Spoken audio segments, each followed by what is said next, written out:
I wanted to tell you a story of something that happened to me quite a while ago, and it was very profound what happened. But if you remember when they pulled all the Jewish people out of the Gaza Strip, this was about, I think it was 2006, around that time frame. The greenhouses in the city of Gush Katif were one of the target areas where they literally hauled Jewish people out like animals from their houses and demolished them. And when you saw the horse riders that came, it looked like something apocalyptic, because you had the people kind of drawing back like in fear, and understandably so, of course. And you had the horse rearing up, a black horse rearing up against the people, and in the background you could see like black smoke, you know, almost like when they burn gunpowder and, you know, in the old West movies, and you see this thick black smoke in the background. So there were many campaigns to try to support the people, the Jewish people of Gush Katif, because they had these incredible greenhouses where they grew fruits and vegetables, and they shipped them to Europe and, you know, worldwide, basically. And their businesses were being taken away. So there were some of us here in the United States that were supporting their cause, and I was one of them. I was asking the Lord, you know, what could I do to help? And I just got this idea to plant vegetables in little kosher type flower pots. They were all, you know, sterilized and all of that, and I had this wheelbarrow and it was all sterilized, and at the time I placed these little 2-inch flower pots all lined up, all in the wheelbarrow. And I had soil that was really clean and good soil, and I said, what should I do, Lord? And so he put it in my heart to plant 7 seeds in each flower pot. And I had the thing filled up, you know, to where there were, you know, probably 30 little flower pots or so. It's not very much, but it was what I could do. And so I was planting away, and there was no rain, no wind, no nothing when I started the planting. And I was just outside, you know, the windows of the family room at my mom's home.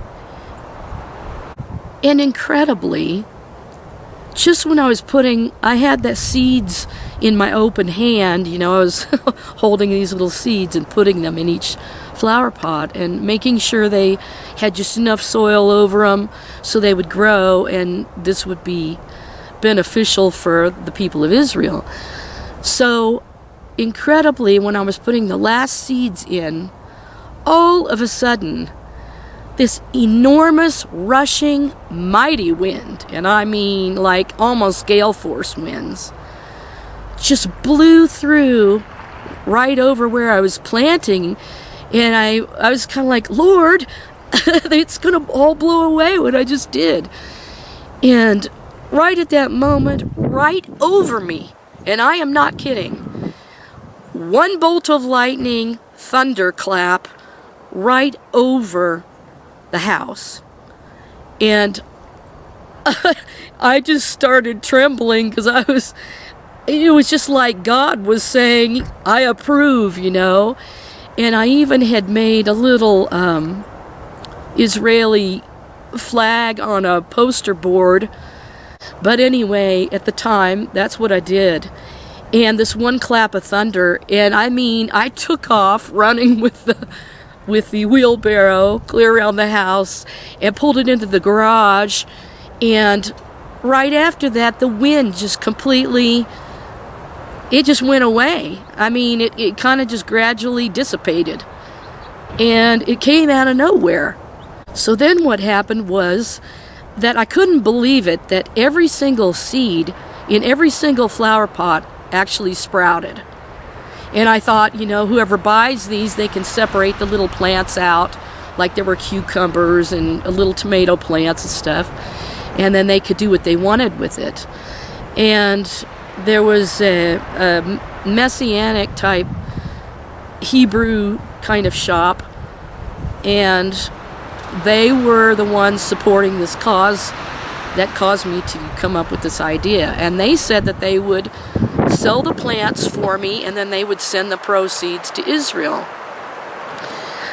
I just knew that God was in that and approved of it. So if you don't think that God hears what you're doing for his people, Israel, and he doesn't, if you think he doesn't bless it or doesn't see it or whatever, I'm here to tell you that he really did, like a big, huge thunderclap right over me, to the point that it just startled me so bad that I just ran around the house. And I just wanted to tell this story because it was so amazing and profound. And I would show you some of the pictures of the vegetables and stuff, but right now it's on our crashed computer. So I just wanted to tell this story that God really does see your heart and what you do for his people to bless them. And I just want to say, God bless Israel. And just thankful for the Jewish people that our Messiah has come through the Jewish line, the bloodline of King David. And I just pray that our Savior's coming soon, our Messiah. And I hope to bring glory to his name through my book.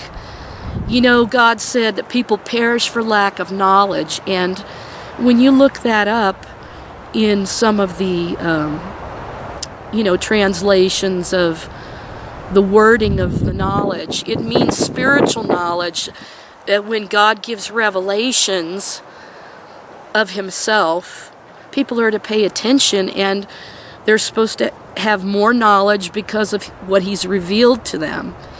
Well, that is what my book is completely about. It's not like any other book in the fact that these are really true divine revelations, and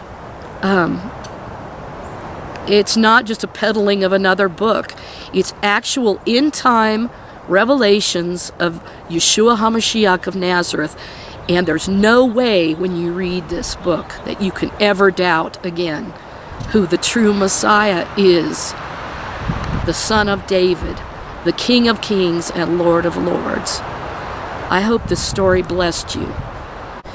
And sadly, the outcome for the people of Gush Katif and the whole Gaza area that were pulled out of their homes like animals was truly a sad event. But there were those of us out here that really cared and really tried our best of what we could do to help. And that's very important, that we help each other and show God's love. So I just wanted to share this. And I thank all the people that have been loving to me and shown me that kind of compassion. And just trying, to keep my spirits up and my health up and everything.